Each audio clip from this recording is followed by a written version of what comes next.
Fala, turma, a gente está começando aqui mais um Mesa de Sócio, onde a gente posta o podcast que você mostra o filme e não só aquela foto no final, né? E a gente está aqui para conversar com uma pessoa muito bacana, Cláudio Andrade, CEO e fundador da Polo Capital. Muito obrigado aí pela presença, querido. Olá, Samir, um prazer estar aqui. E hoje a gente vai conversar de vários temas, inclusive de vários pontos que o Brasil está precisando melhorar. Mas, Cláudio, me conta o seguinte, né? Você veio de Salvador, Aham, né? E como que você foi parar nesse mercado financeiro? Você foi estudar em São Paulo, não é isso? é. Eu acho que, cara, se for olhar a história, no, no começo, eu acho que a primeira decisão que eu pensei, eu queria ser diplomata. E ainda bem que eu desisti. E, e, e aí, eu acho que eu não teria sido um bom diplomata. É, eu, mas em um certo momento eu resolvi que eu queria estudar administração de empresas. O lugar que eu entendia que era um bom curso era em São Paulo, que era na Fundação Getúlio Vargas. Aí eu fui para São Paulo para preparar para o vestibular, Novinho, entrei, novinho. fui com 17 anos. Então, e essa foi a história quando eu fui para São Paulo. Depois que eu entrei na GV, eu diria que logo no meu primeiro ano, alguma coisa assim, eu já sabia que eu queria ir para o mercado financeiro. Aí você começa a ver, você aprende um pouco sobre os mercados. Tinham já algumas daquelas palestras e vinham eventualmente bancos recrutar, tudo mais. Então a partir daí eu já Foi sabia que ia ser por natural. aí. Foi natural. E aí, como foi a trajetória até você chegar na Polo, fundar a Polo Capital em 2002, né, cara? Pô, uma baita coragem aí, empreender naquela época. É tempo. Então, a minha história aí foi, eu logo saí da faculdade, eu fui trabalhar no banco. E eu fiquei basicamente 9 anos dentro do banco. É, eu Garantia, né? foi no Garantia. Baita Eu escola, né? foi uma boa escola, foi sim. É, Cara, você e ficou 9 anos lá. entre Garantia e Credit Suisse, né? Uhum. E eu comecei como várias outras pessoas, comecei como liquidante e logo depois eu fui para, na época estava tendo a reestruturação da dívida externa do Brasil. Então eu fui para o middle office disso daí. Foi uma experiência única, porque na época estavam sendo convertidos todas aquelas pilhas que eram documentos de DFA, que eram os Deposit Facility Agreements, né? Quando o Brasil calotou, se você tinha uma grana a receber do Brasil, você recebia um certificado de depósito no Banco Central. Então esses negócios todos depois viraram os Brady Bonds. Então eu entrei no meio Esse desse caos processo, foi o aí. meu primeiro trabalho. E aí depois disso aí eu Já fui começou trabalhar. na pressão. Foi uma pressão mesmo, cara. Foi uma quantidade de trabalho insana. Mas foi legal, assim, eu aprendi bastante sobre um negócio que era até diferente. Aí depois eu fui para a mesa de, de clientes, então basicamente clientes estrangeiros, né, que investiam em ações no Brasil. E de lá eu fui para a mesa proprietária. E aí, na época, a gente, assim, só contextualizando, na época, 50% do mercado brasileiro era Telebrás, o índice também era bastante líquido e tinha todo o resto. Então, na época, foi criado um livro novo, que era basicamente para poder fazer outras coisas e com um enfoque mais fundamentalista. Podia ir long, podia ir short, podia fazer qualquer coisa. E eu fui para esse livro e eu fiquei, sei lá, uns 4 anos fazendo isso, basicamente. E aí Então, depois você encerrou no Garantia e decidiu abrir a Polo. Como foi essa história? ah, eu, eu acho que eu tive também muita sorte, no sentido em que eu peguei nesse período um momento, um contexto que foi muito bom, porque esse período dos anos 90 foi quando tiveram todo aquele processo de privatizações no Brasil. Então você teve privatizações de várias empresas elétricas, que depois resultaram em várias operações societárias. É, e também teve aquele Big Bang da Telebrás, que basicamente foi quebrada em, sei lá, eu acho que em termos de número de ações listadas, eram 120, se não me engano, e que depois viraram 3, né?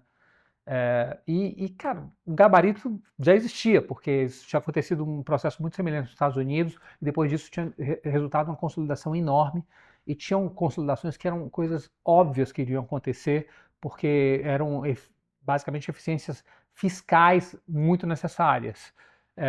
Então, isso foi uma oportunidade muito grande. Eu só estou contando essa história para dizer que, por conta disso, eu acabei tendo uma chance de ser muito bem sucedido, porque casou, né, de ter uma oportunidade grande. E eu acho que depois, o que aconteceu, quando o Credit Suisse compra o Garantia, a gente teve um período de retenção de 3 anos.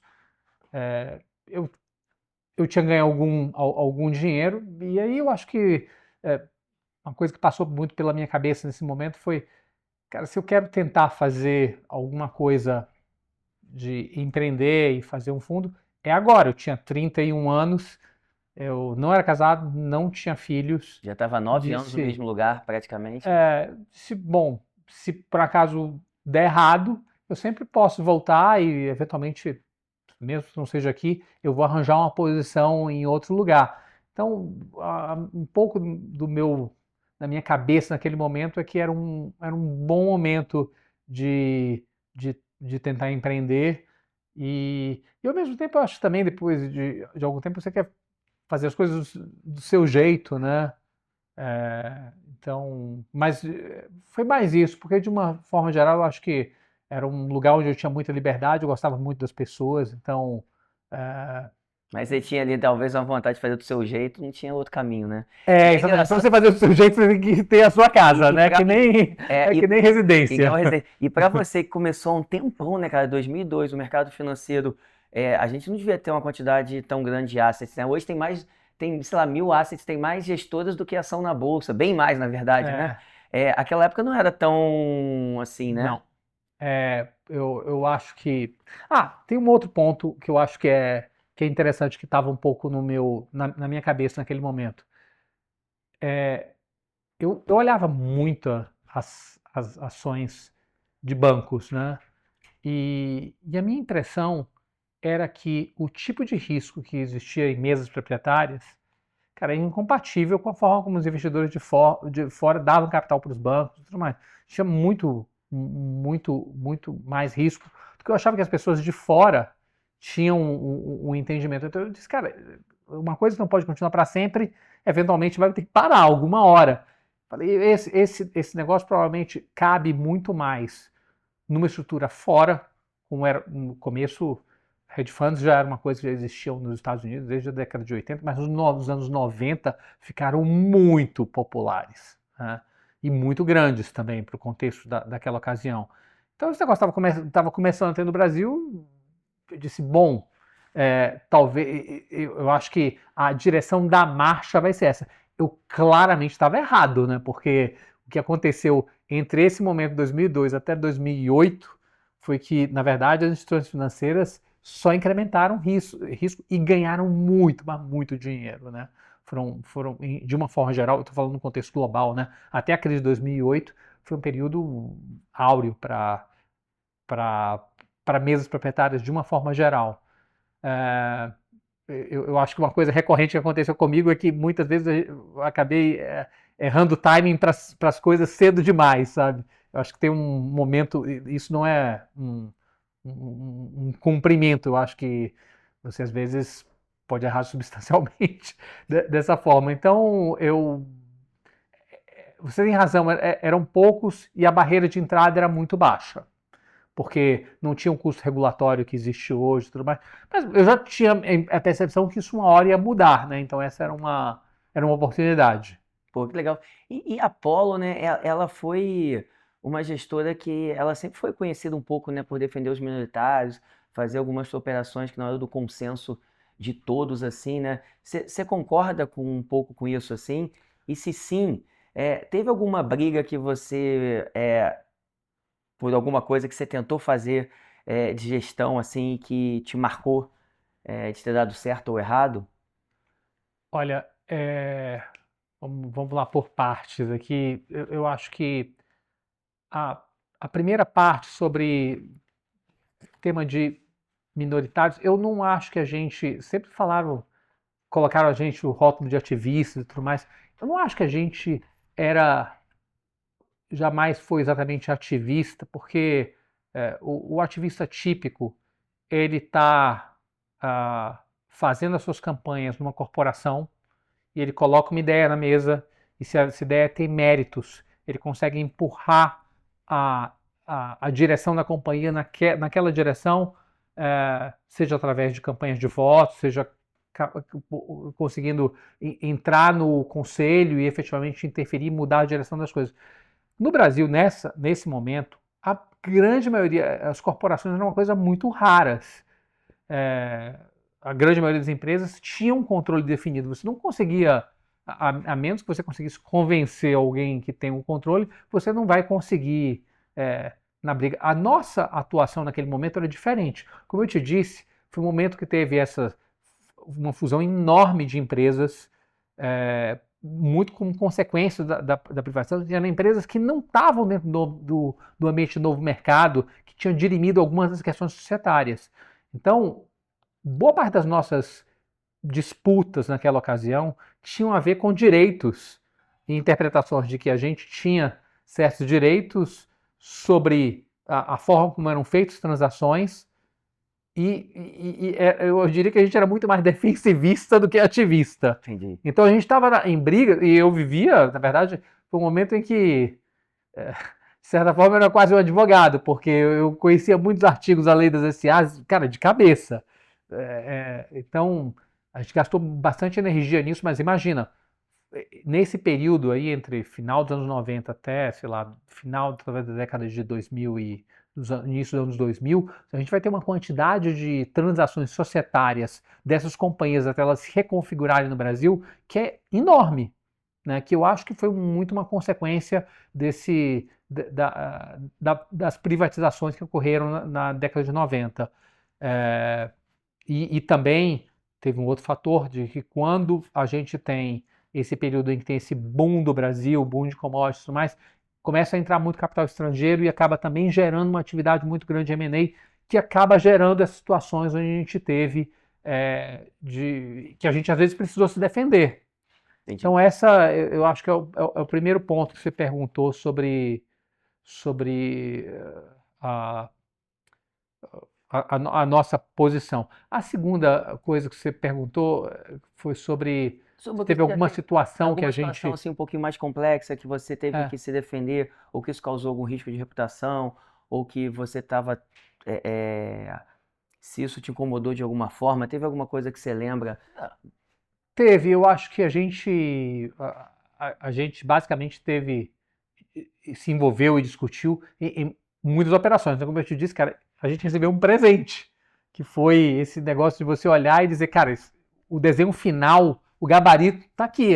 Eu não sei exatamente como vai ser, mas é meio a mesma coisa que aconteceu nos Estados Unidos, o que aconteceu no Brasil, 30 anos, Estados Unidos atrás. Né? Exatamente. Então, a gente já tinha uma visão muito clara de como é que era o desenho final daquilo ali.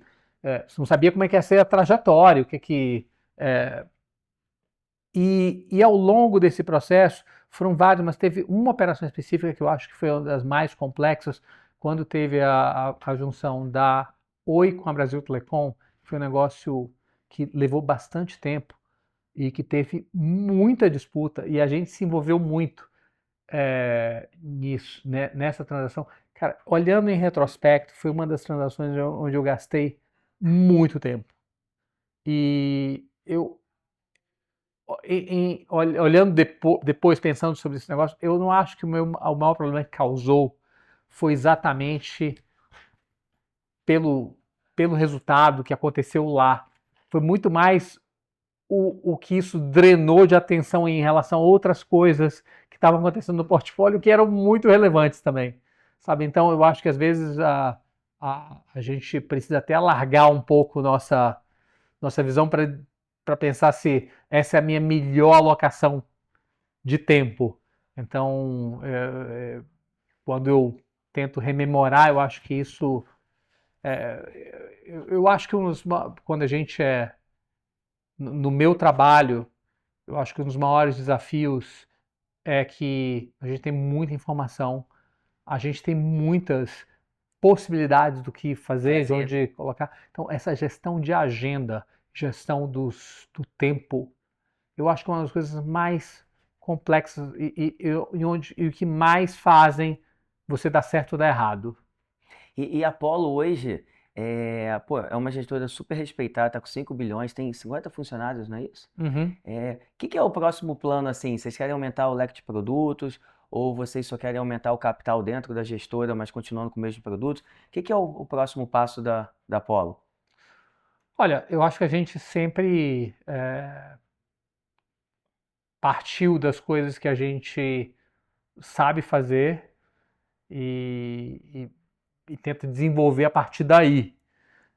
A gente Se quiser sabe, comentar um pouquinho dos produtos também, fica à vontade. eu acho que a gente entende bastante de empresas. Acho que a gente consegue entender de empresas, de estruturas, né? Como você viu, eu falei que boa parte, eu acho que do nosso diferencial nesse nosso início aí era um diferencial legal. Era basicamente entender lei, porque o mercado, de uma forma geral, tinha muito receio do que podia acontecer. Mas, cara, se você olhar a legislação, tem um quadro aqui, o sujeito pode fazer isso, se for mais agressivo, pode fazer aquilo e aquilo outro, mas tem um limite de até onde as coisas podem ir. Então, eu creio que esses são os nossos diferenciais. Acho que a gente está dentro de dois verticais que tem muito espaço de onde a gente pode fazer. Quando você pega a parte do vertical de crédito, né? É um mundo que você tem desde as coisas que são mais, digamos assim, menos, tão mais aquém na escala de risco e onde eu acho que a gente pode, a gente, ao longo dos últimos anos, eu acho que a gente conseguiu ir muito bem, até com a abordagem relativamente conservadora. E eu acho que a gente, ao mesmo tempo, entende bastante também de estrutura. E uma outra coisa que fez um diferencial nosso ao longo do tempo é que toda vez que a gente teve algum problema, porque se você está fazendo crédito, é inexorável que alguma hora você vai ter algum problema. Não tem jeito. Ao entender a estrutura e tudo mais, eu acho que a gente conseguiu, em geral, ter uma boa. Ou ficar bem defendido dentro da posição, ou ter a capacidade de ir conseguir extrair termos razoáveis, seja negocialmente ou seja pela via legal. Então,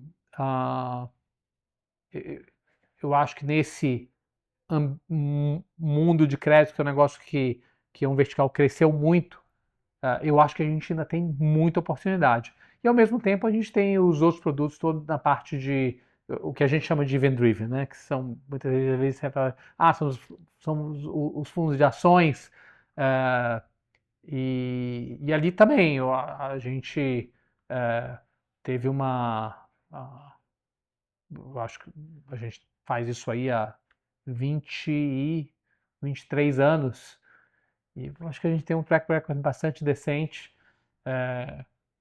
Acho que o mercado nunca teve tão encolhido em relação a esse vertical ao longo da história, né? A alocação em ações, se não me engano, está nas suas mínimas. Do impeachment da Dilma, não? Eu acho que está abaixo desses valores. Eu acho que a gente está namorando com valores assim, década de 90. A gente vai ter que ir muito, muito além da época do impeachment da Dilma para ver as alocações atuais. O que faz sentido, cara. Quando você está falando em taxas de juros reais na casa de 10, 11%, é difícil, né? É praticamente retorno de equity, né? Então você vai estar procurando em equities algumas outras coisas onde você consiga ter. Mas é óbvio que esse negócio está influenciando os valores em equity também, né? Tem vários comunicantes dentro dos mercados. Então, o que eu queria dizer aqui é que a gente já viu tantos ciclos. Eu acho que esses ciclos eventualmente vão acontecer lá de novo. Talvez a resposta mais sucinta da sua pergunta seja: a gente não está inventando nada de diferente. Isso já aconteceu antes, não são eu acho que dentro dos produtos que a gente tem, a gente quer fazer mais E eu acho que a gente tem capacidade de ter mais o EUM, mas dentro de Dentro do verticais que a gente produto já que já está. tem. Entendi, perfeito. E é uma coisa, a gente acabou falando um pouquinho aqui, entrando em questão, né, um pouco de política, né? Eu tô, assim, há 4 anos atrás, praticamente, né, Uhum. na eleição, eu era uma pessoa, assim, obviamente, eu por aqui tá, né, sou fundador, CEO da empresa, a gente tem aqui 200 mil clientes, né? 31 bilhões de custódia. Então, você às vezes você não consegue expor muito a sua forma de pensar, porque hoje em dia a internet é cruel com Claro. qualquer coisa, né? É. E até uma coisa engraçada, né, Cláudio, que eu me sinto culpado. E eu falo pra turma que assim, que eu tinha que falar, e a pessoa, Samir, faz conta. Você vai fazer conta, você vai ver que é melhor não falar, porque você tem aí uns 50% da população para um lado e 50% para o outro, né? Uhum. Mas eu, há 4 anos atrás, para mim era muito nítido que o governo estava fazendo um bom trabalho e que eu achava muito que ia ter uma continuidade, né? E eu me lembro que nessa época, obviamente, eu não tenho, né, não posso ficar citando os nomes, mas o mercado financeiro, as gestoras em geral, elas queriam uma mudança para o governo atual, né? E hoje não, elas estão voltando porque elas falaram 4 anos atrás. Como que pode pessoas tão inteligentes como gestores, né? Porque pô, são pessoas muito capacitadas, é, caírem no que aconteceu assim, né? Se faz sentido? Você acredita nisso que o mercado financeiro ele não estava das gestoras assim muito mais em prol de uma mudança de governo há 4 anos atrás? Eu acho que talvez, é, assim, eu vou ser menos politicamente correto que você, tá? Tá bom. Eu acho que talvez o que fosse o grande receio e que não estava na minha imaginação, que existia um golpe sendo tramado e tudo mais, era muito mais pela estabilidade democrática, porque eu acho que teve um certo tensionamento em relação a esse tema. E eu E acho a que turma naquela ficou escala de. preocupada. Se a gente pensar, sabe aquela escala de Maslow sobre Aham. aquele negócio de você primeiro precisa atender suas necessidades básicas, depois vem todos. Assim, cara, eu acho que para muita gente, esse tema das liberdades, especialmente pela nossa história e tudo mais, é um tema muito caro e que vem antes até de questões de economia. Então, eu acho que eu consigo entender que naquele momento, e eu confesso que eu não estava nem enxergando isso. Ah, mas talvez seja isso. As prioridades naquele momento era essa. Ah, e, e, e, e talvez, dado o fato de que, bem ou mal, o PT já tinha governado o Brasil durante um período muito longo, ah, até o próprio Lula fez uma campanha dizendo que seria um único mandato, né? Uhum. Então, eu acho que talvez tenha sido. Não acho que também tenha sido alguma coisa tenha se desviado tanto em relação assim, eu acho que essa questão de que ia existir essa tensão no, Ela no, preocupava no, mais no, do que no talvez. fiscal, não parecesse uma surpresa. Mas também não é que a gente foi para uma.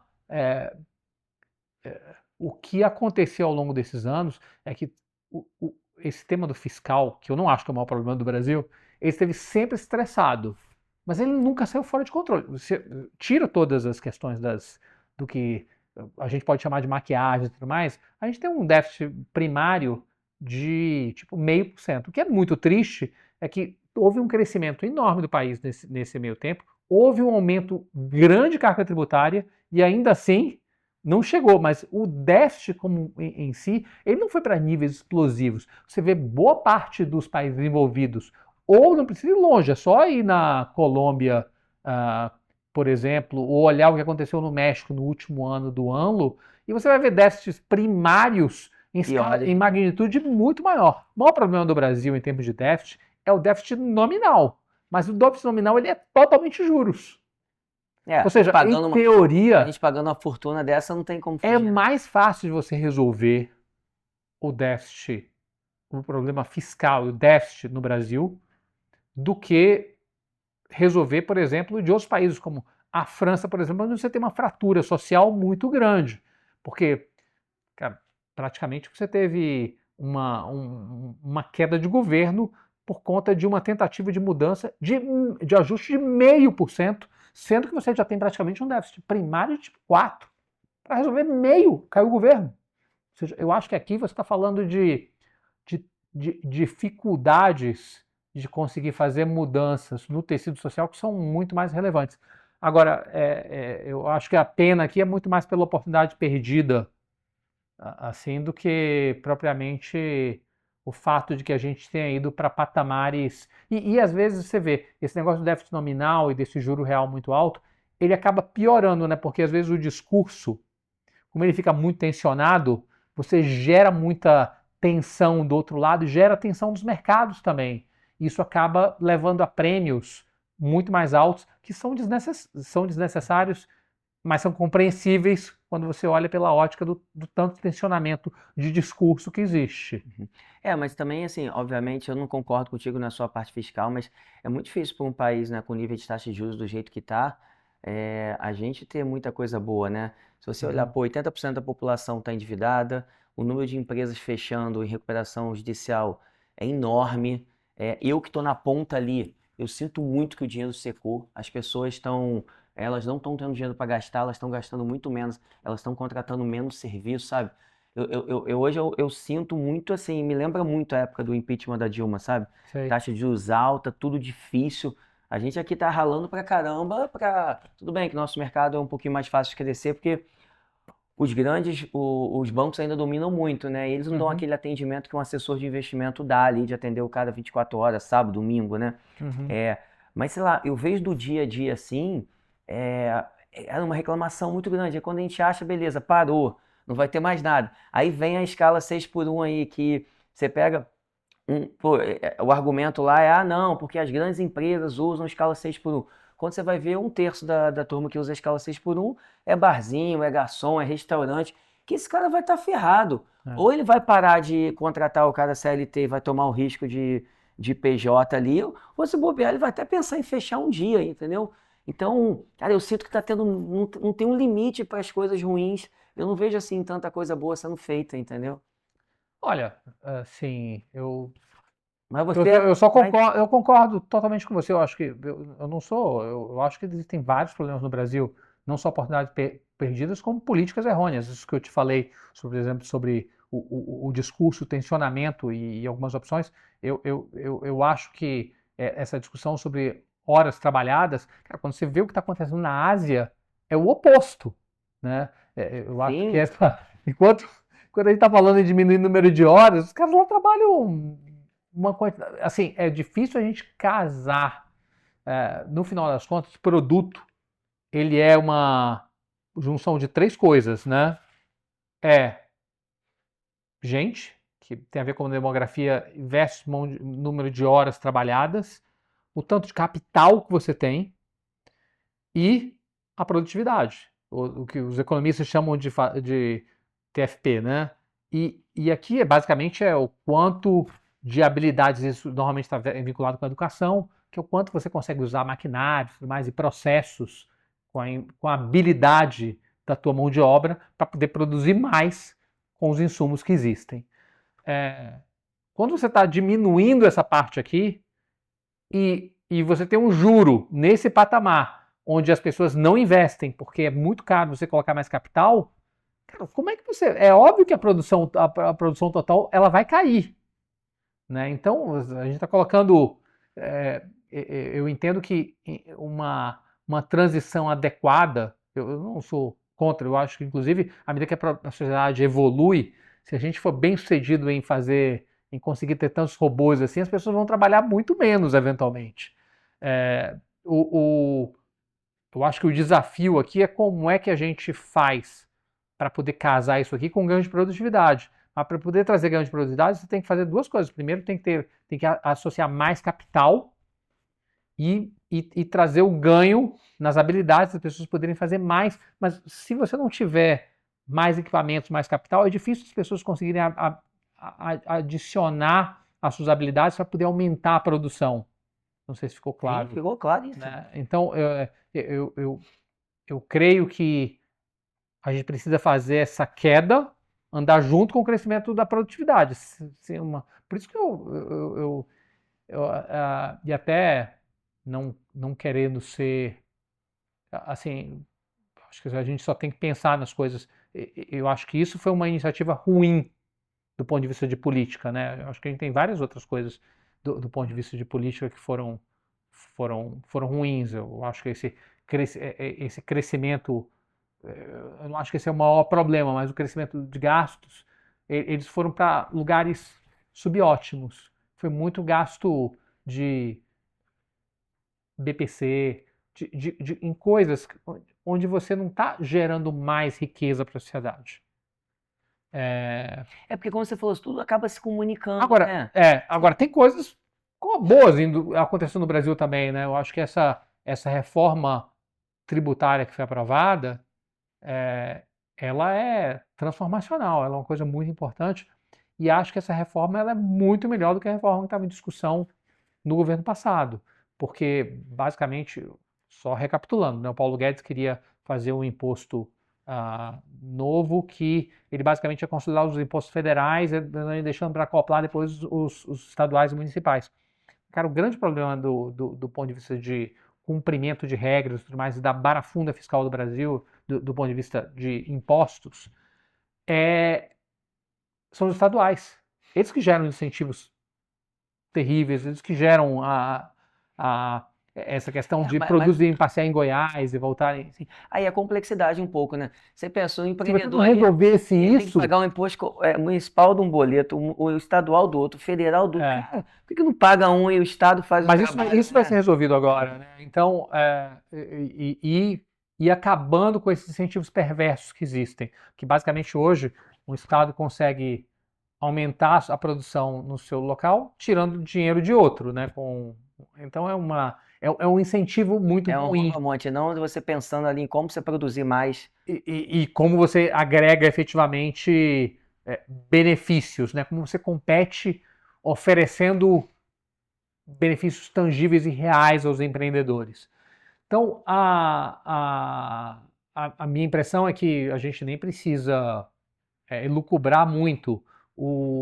A Índia fez uma reforma tributária alguns anos atrás que é exatamente igual a essa e, cara, os benefícios são enormes, tanto do ponto de vista das empresas quanto de produção geral. Então, eu acho que isso é uma coisa que está acontecendo que é boa. Eu acho que tem mais uma coisa boa que acontece no Brasil, que em geral a gente não se dá conta, porque não é manchete, mas a gente tem um problema de infraestrutura, que é um problema muito crítico.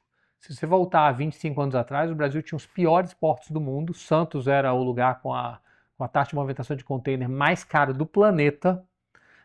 E a gente tinha aquela questão de que qual era o grande problema da agricultura no Centro-Oeste? Era o escoamento. Porque você gastava muitas vezes mais para levar a soja até o porto do que depois transportando a soja do porto até a China, né? Isso porque não existia um escoamento, tudo saía por Paranaguá e por Santos. Então, hoje, boa parte da nossa safra sai pelo eixo norte, né? Que uma parte dele é através de transporte fluvial, que não tem nada mais barato que isso, né? Então, esse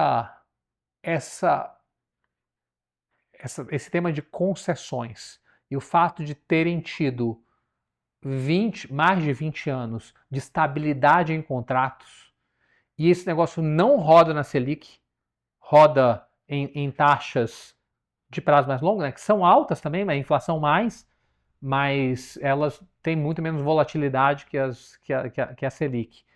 E no final das contas, apesar de serem altas, elas viram preço, né? Porque isso aí é um preço regulado. Então, mas o fato é o seguinte: o maior custo é quando você não tem. Então, o fato da gente ter esse arcabouço que permitiu ter essa expansão de rodovias, de portos, de aeroportos, eu acho que isso foi uma transformação muito grande no Brasil e que viabilizou você ter resolvido esse problema de conta corrente. Porque volta a 25 anos, pré o boom de commodities, o Brasil tinha um problema que não era um problema eu acho que um bom paralelo para a gente pensar é que o problema fiscal, quando você tem o problema fiscal na sua dívida, na sua moeda, na própria moeda, ele é como um câncer de intestino. Ele eventualmente te mata, mas ele vai levar muito tempo para te matar, tá? Você pode, Pode ir. pode ir. Conta corrente ou um problema de endividamento em outra moeda é um problema cardíaco. Ele te mata de maneira súbita e é muito rápido. Então, o Brasil tinha eu acho que o Brasil, pós a falência do modelo anterior, o Brasil teve um modelo de crescimento muito bem sucedido que foi até os anos 70. Né? Nos anos 70 a gente teve já os setores, quando basicamente fomos lá e financiamos aquele negócio não mais com capital externo que vinha para poder produzir para o mercado interno, mas com muito mais dívida, né? Com modelo mais de endividamento, o negócio estava disponível naquele momento. Esse negócio a gente tem crise nos anos 80 e durante esse período dos anos 90 a gente teve esse momento assim de, cara, como é que a gente se organiza? Mas o Brasil tinha um problema de competitividade gigante, porque não tinha nenhum segmento. A indústria não era o caso, a agricultura não era o caso, nós éramos grandes produtores só de café e de açúcar, né? Só para recapitular. E não era competitivo em nada. Então, toda hora que a economia começava a aquecer, como é que você resolve se você não tem uma oferta que é capaz de suprir essa demanda? Você importa. Na hora que começa a demandar mais importações, falta câmbio, o preço explode e você precisa pegar e fazer um freio na demanda para poder. Então, a gente tem uma sequência enorme. Tinha todo aquele problema da inflação, né? Que dura todos os anos 80, e quando essa questão é endereçada e o negócio estabiliza, basicamente porque foi resolvido fiscal, né? Porque eu acho que quando a gente olha em retrospecto, o problema da hiperinflação do Brasil nos anos 70 e nos anos 80 era um problema fiscal, no final das contas. E a gente basicamente passa a ter um outro modelo. Porque hoje você tem alguns segmentos onde o Brasil é super competitivo. O Brasil, apesar de produzir muitas commodities, cara, tem muitos países que são grandes produtores de commodities, como é o Canadá, a Austrália, são modelos super bem sucedidos. Porque você, eventualmente, ser um grande produtor de commodities, ser competitivo, significa dizer que você tem que estar lá embaixo, na ponta da curva de produção, né? Ou seja, você vai conseguir ser competitivo em qualquer ambiente de preço. À medida que a demanda vai mudando e você vai tendo um novo preço, você ainda assim consegue ser competitivo. E eu acho que essa foi uma grande questão que foi resolvida no Brasil. Nós não temos mais um problema estrutural de conta corrente. Nós temos alguns setores que são competitivos globalmente. Mas hoje, no seu ponto de vista, se você pudesse listar os 3 principais problemas do Brasil? Eu acho que o maior problema do Brasil hoje é a produtividade. A produtividade é o santo graal, né? Para você poder gerar crescimento não inflacionário sustentável. E a gente estava falando antes sobre produtividade. A produtividade ela é vinculada a você ter capital. Então, eu acho que o maior problema do Brasil hoje é um problema de investimento. E ele, para ser resolvido, ele precisa de juros mais baixos. Eu vou até voltar num ponto. Eu não acho que era exatamente por conta dessa construção.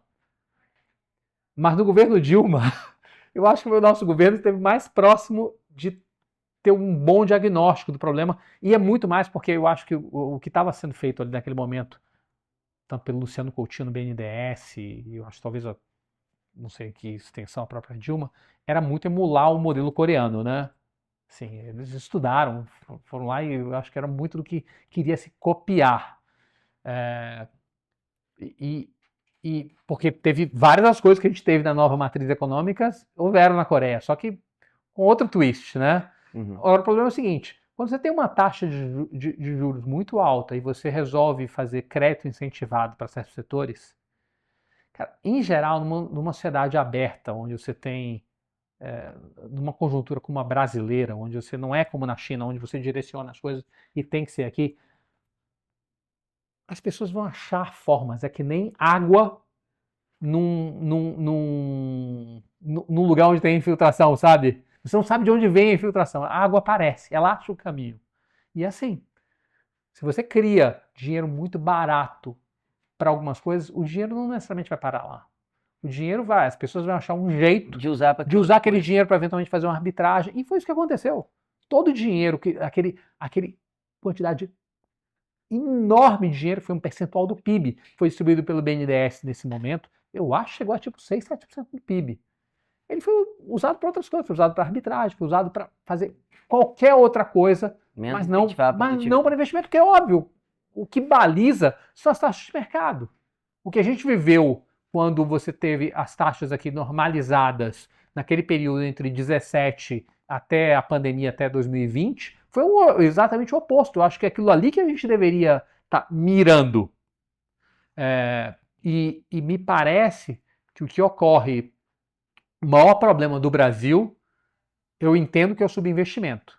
É o fato da gente não ter... Porque é o seguinte, toda vez que você abre o Valor Econômico, você vê alguém do IBRE falando que como a produtividade do Brasil é baixa, que isso é um problema e que a produtividade não cresce e tudo mais. A produtividade, primeiro, que ela é super correlacionada com crescimento, né? Então ela anda junto. Quando você está crescendo, parece que a produtividade está subindo. Mas uma grande questão é o seguinte, como é que você pode crescer a produtividade? A gente já fez um pedaço desse tema, que era aumentar a educação. A gente tinha um problema muito grande de falar, a gente não tem uma mão de obra qualificada. O Brasil, nos últimos 15 anos, aumentou o tempo de escolaridade das pessoas em 4 anos. Bem ou mal, você saiu de um momento em que, sei lá, nos anos 80, onde tipo 1 ou 2% da população tinha ensino superior, para hoje, se não me engano, é uma coisa entre 15 e 18, alguma coisa assim que tem. Você pode até questionar, dizer, pô, boa parte disso são pessoas que têm um diploma de pedagogia e que não sabem fazer nada. Mas, cara, essa pessoa de pedagogia não fazendo nada, ela sabe ler decentemente, ela sabe fazer várias coisas que no ano passado não sabia. Hoje você encontrar alguma pessoa que não sabe, uma pessoa de 20 anos que não sabe ler, não concordo, é raro. A educação, eu concordo muito, a educação, falo, tanto a educação normal e a financeira, elas são fundamentais para a gente ser um país melhor no futuro. Concordo 200%. Mas olha só, olha que interessante. O que aconteceu na Ásia é que o crescimento do nível educacional andou par e passo com o crescimento da produtividade, com o crescimento e com o desenvolvimento econômico. Isso não aconteceu no Brasil. A minha hipótese é que, na verdade, o nosso maior problema não é um problema de oferta, que a gente não tinha a qualificação das pessoas. Eu acho que o nosso maior problema é que a gente nunca gerou os empregos para essas pessoas se encaixarem. Então, o que a gente tem? A gente tem um engenheiro motorista de Uber. A gente tem uma pessoa que tem um ensino superior que é recepcionista. Então, os empregos a gente não conseguiu gerar. E por que a gente não consegue gerar esses empregos? Em boa parte porque você não vê ninguém investindo, porque não faz sentido investir. Quando você tem taxas reais tão altas, o investimento ele não fica de pé. É muito melhor você operar as coisas com mais mão de obra ou com... Então, eu acho que o grande desafio do Brasil, descascando, né? Primeiro, o que a gente quer chegar? É aumentar a produtividade. A gente tem que crescer a produtividade porque esse é o santo grau. É como a gente fica rico e e produz mais. Tá bom. E para poder chegar lá, o que eu preciso? Eu acho que a educação não é que a gente não é que a gente é Singapura, mas e talvez a gente nem tenha andado no ranking ao longo do tempo. Mas em termos absolutos, eu acho que a gente conseguiu fazer progressos que a gente não consegue ver nessa conversão de produtividade. Eu acho que o grande problema é como é que a gente viabiliza que os investimentos aconteçam fora de alguns setores, tá? Porque não é que no investimento nenhum acontece. Que, por exemplo, você pega o Vale da Celulose lá em Mato Grosso do Sul, cara, é Ásia. Por quê? Arauco, Suzano e os indonésios lá, nenhum deles financia em Selic. Todos eles financiando basicamente em dólares. Você olha o balanço da Vale, a Vale não capta em BRL, né? A Vale faz a conta dela toda, a parte toda de petróleo, ou seja, quando você... E tem mais uma coisa, esse canal externo no Brasil, apesar de ele ser menos relevante, em 12 anos ele saiu de 10% do PIB para 19%. Ou seja, é uma mudança, talvez seja das mudanças maiores, ainda é pouco, em termos de corrente de total de exportação sobre PIB, né? Mas ele mudou muito. Muito, não, com certeza. Então, o que acontece? Você tem hoje muitos setores que não estão mais rodando em volta do que a taxa local. Então, esses setores são setores que estão puxando. E mais o que a gente falou sobre a parte de infraestrutura, que não é nem tão grande assim no PIB, né? Eu acho que talvez seja alguma coisa tipo 4 ou 5, 4% mais ou menos, mas ela tem efeitos secundários muito importantes sobre todo o resto. Porque se você diminui o custo de transporte, você viabiliza o cara plantar soja em Goiás. Porque só indo no tempo, há vários anos atrás, o que a Sadia Perdigão, na época eram empresas independentes, fizeram? Eles montaram plantas no Centro-Oeste. Qual era a lógica? Ele comprava soja e milho muito barato, porque o custo de transporte era enorme, então ele comprava o preço de fora menos o transporte.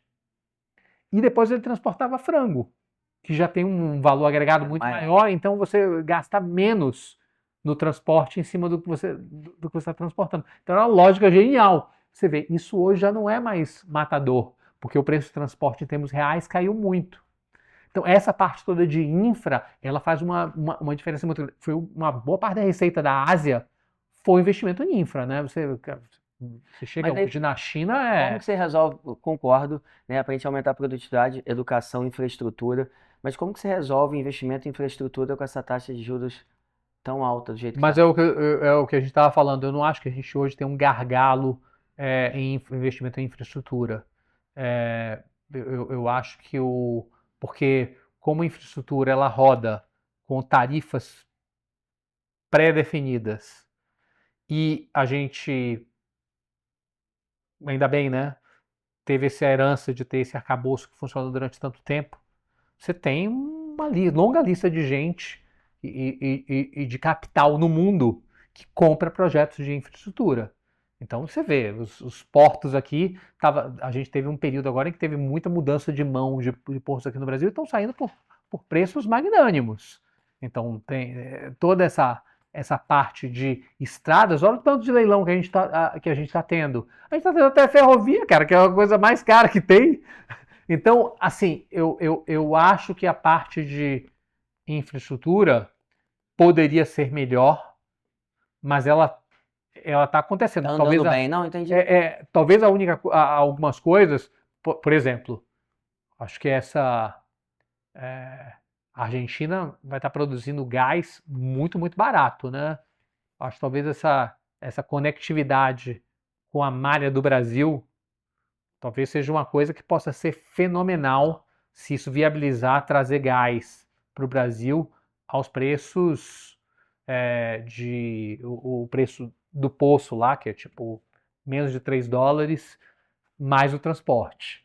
Então isso pode ser uma coisa revolucionária. E pensando assim, né, que você me disse ali os problemas, se você fosse eleito hoje, né, se você tivesse lugar lá dos candidatos, você começaria por onde, cara, pra gente melhorar o Brasil?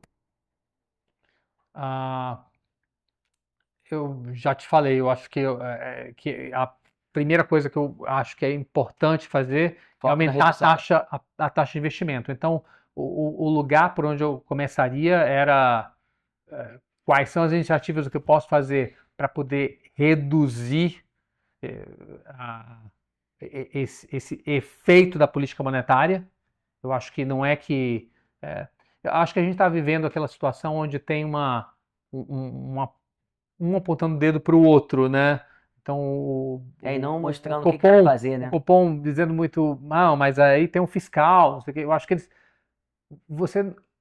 o nosso déficit não é enorme, tá? Eu acho que só você dizer que esse negócio está controlado no longo prazo e que não tem um incentivo de querer sempre esticar a corda, isso já muda muito. Eu acho que esse negócio, a gente poder ter aumentar o investimento seria, na minha forma de ver, a coisa mais importante a fazer no Brasil nesse momento. Tá. E pensando assim, né, nesses 4 possíveis candidatos que a gente tem, né, o Lula, o Flávio, o Zema e o Caiado. E o Renan Santos. E o Renan Santos. Não, e também quem entrou agora, o Joaquim, né? É verdade. Pensando nesses candidatos, você acha que qual pode conseguir fazer, tentar focar nessa redução de taxa e aumentar o investimento em produtividade? Tem alguma coisa que você já estudou das propostas? Porque eu tive a oportunidade de tomar um café com o Zema. É muito bacana, você escuta ele falar, é muito legal, né? Muito focado em redução de custo, em reforma, né? Essa questão principalmente da CLT, que é desde a época lá de Getúlio Vargas, e é um negócio que assim, cara, por que não eu combinar com você quantas horas eu quero trabalhar, né? Se você quiser hoje contratar uma pessoa para trabalhar 2 horas na sua empresa, você não consegue. Uhum. Mas eu fico na dúvida, né, se ele tem aquele jeito político para fazer essas negociações, porque não é só, sei lá, fazer, não é uma empresa, né, que aqui você decide lá na Apollo, acabou, você decidiu, se tiver uns caras certo ou errado, é você, se a Apollo crescer é culpa sua, né, se a Apollo der errada, é culpa tua também, obviamente o time ajuda, né, e a mesma coisa, só que no governo tem essa questão, né, o Lula tá ali, a gente já tá também com o PT há tantos anos, né, que eu sou muito a favor de você ter às vezes uma mudança, você tentar uma coisa nova, né? Eu sei que o Brasil, se pegar o Brasil lá de 1990, né? Depois do Plano Real a gente começou a ver um suspiro, por mais que tiveram vários problemas, mas o Brasil é um país que evoluiu muito, né? Uhum. Então, quando você vai ali pro Renan, o Joaquim, eu ainda não vi as propostas muito claras dele, né? Nem do Caiado. Então, o que é o seu pensamento sobre isso? Olha, eu, eu tenho a impressão que a gente não deveria olhar só em termos de propostas econômicas e deveria olhar o conjunto Conjunto. de tudo, mesmo porque o que a sociedade está nos sinalizando é que ela está preocupada com outras coisas também. Eu acho que a sociedade está muito preocupada com o tema segurança. Isso não é uma questão exclusiva do Brasil, é uma questão, esse tema está sendo, a gente vai ter eleição no Peru no próximo fim de semana, o segundo turno, a gente vai ter na Colômbia no final o segundo turno também no final desse mês, a gente acabou de ter no Chile em dezembro passado. Então, esse tema de segurança é uma coisa que está sendo pervasivo na América Latina, assim como o tema corrupção. Então, me parece que essa é, a, esse negócio do programa, a gente está tendo aqui, a gente não é um encontro de luminares. As nossas discussões sobre as pautas, elas acontecem no TikTok, elas acontecem nos programas de auditório, elas acontecem em outros lugares, mas elas estão lá, o que é importante para a sociedade.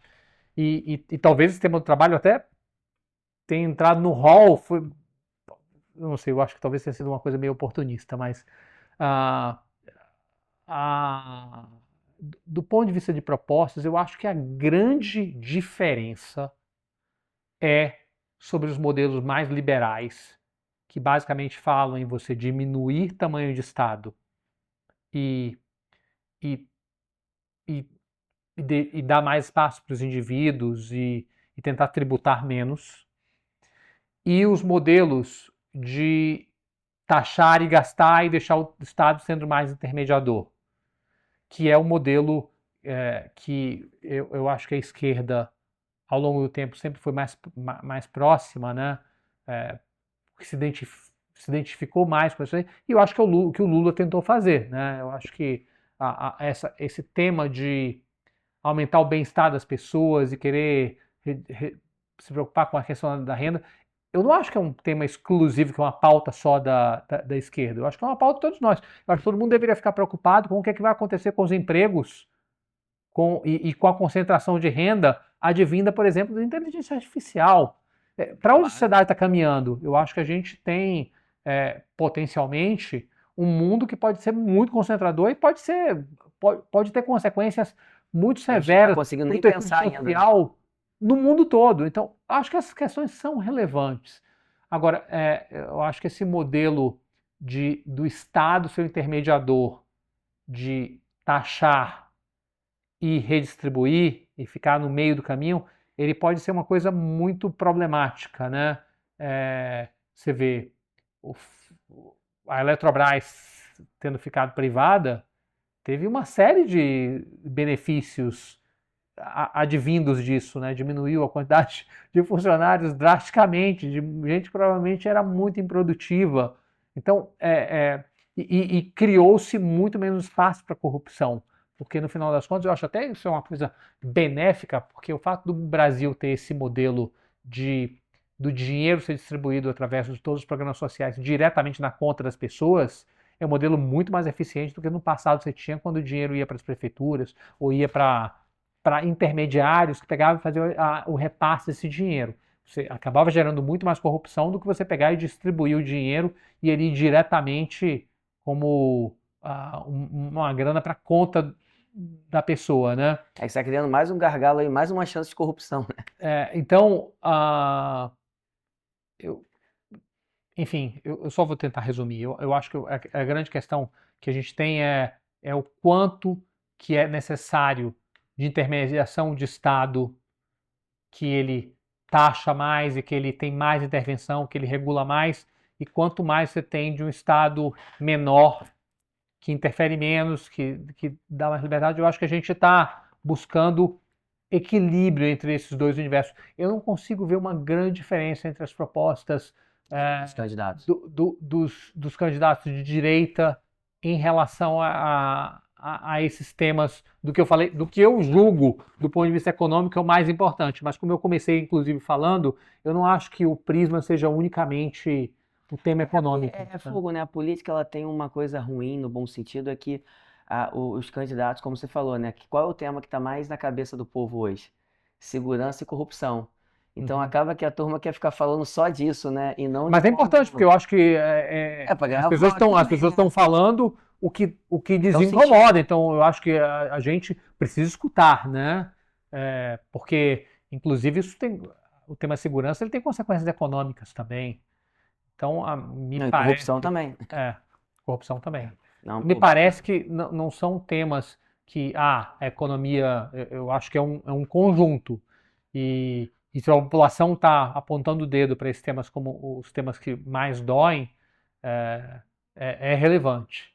E que bom que outros temas que no passado já foram tiveram mais altos nessa escala, como por exemplo saúde e o tema de educação, hoje estejam menos, né? mais embaixo, né? Não, Parece eu que super são concordo dores também que é menores. bom, né? A gente tem que escutar o que a população tá cansada, né? Porque tá todo mundo Uhum. cansado, né? De você não ter uma segurança, você não ter essa corrupção ser tão grande, né? É. Mas eu, sinceramente, eu não vejo muitas coisas sendo feitas com efetivo na prática, sabe? Porque às vezes a gente vê muita coisa, igual você falou, pô, beleza, a educação melhorou pra caramba, você ainda Uhum. não viu isso melhorar na produtividade, né? Então, eu sinto que, mas obviamente que a gente não pode parar, a gente tem que lutar pela educação cada vez estar maior e tal. E super gostei da sua ideia, dessa frase, né? Que a gente tem que gerar um emprego para a pessoa, né? E não só parar por aí, né? E pô, achei bacana isso pra caramba também. Um ponto que eu não tinha me alertado, mas assim, há, sei lá, 15, 20 anos atrás, você via, pô, várias pessoas com 20 anos não sabendo ler e escrever direito, né? E hoje realmente é difícil, né? A gente que roda pra caramba, né? Faz campanha social em vários lugares e tal, você acaba rodando e vendo muito. Isso é um dado bem bacana, assim, da evolução do Brasil, né? Mas eu sou fico muito, né, na minha cabeça, assim, o país, para ele melhorar, ele tinha que tentar ser mais parecido dentro da possibilidade com uma empresa, né? Aham. Porque se você tem aqui, se você é sei lá, fico pensando, obviamente, não tô nem falando dessa questão de política, ideológica e tal, mas você pensando até na própria China, o cara botou na cabeça lá que ele ia transformar o país, ia ser uma empresa produtiva, e o negócio aconteceu, né? Obviamente tem outras coisas ruins que aconteceram em cima disso que a gente sabe, né? Mas eu fico pensando na empresa, você lá na Polo, se você quiser tomar uma decisão e melhorar um negócio ou piorar, né, o outro, você vai conseguir fazer, né? Eu vejo, sei lá, eu fico olhando para a política assim, na minha cabeça, por mais que o país tenha evoluído, eu só vejo as coisas ao longo dos anos um pouquinho piorando. Eu sou meio pessimista do que eu venho vendo assim, sabe? Mas Acho que tem motivos para no longo prazo, os otimistas em geral ganham, tá? é, Mas a gente falou sobre várias coisas aqui eu tenho a impressão que o Brasil hoje está muito melhor do que ele estava posicionado nos anos 90. E não é que não, sem dúvida. tudo deu errado, tá? Uma coisa que eu acho para mim é um grande é, enigma. Você pega, por exemplo, o México. que teve o acordo de livre comércio com os Estados Unidos no final dos anos 90, né? Começou o NAFTA. Cara, a expectativa era que o México, a partir daí, ia ter um crescimento incrível. E, efetivamente, o México virou um lugar, que, especialmente o norte, tem uma industrialização enorme, virou um canteiro fabril dos Estados Unidos.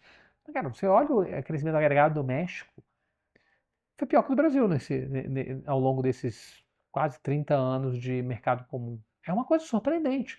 Como o México aproveitou pouco porque você pega, por exemplo, os países do leste da Europa, assim como os países que se juntaram à Europa na primeira onda de expansão da União Europeia, que no caso foi Espanha, Portugal, tudo mais, isso aí já é muito óbvio, né? Mas você pega um dos melhores desempenhos que foi muito consistente ao longo do tempo foi a Polônia, que cresceu aí durante mais de 2 décadas a um ritmo de 3 e poucos % ao ano.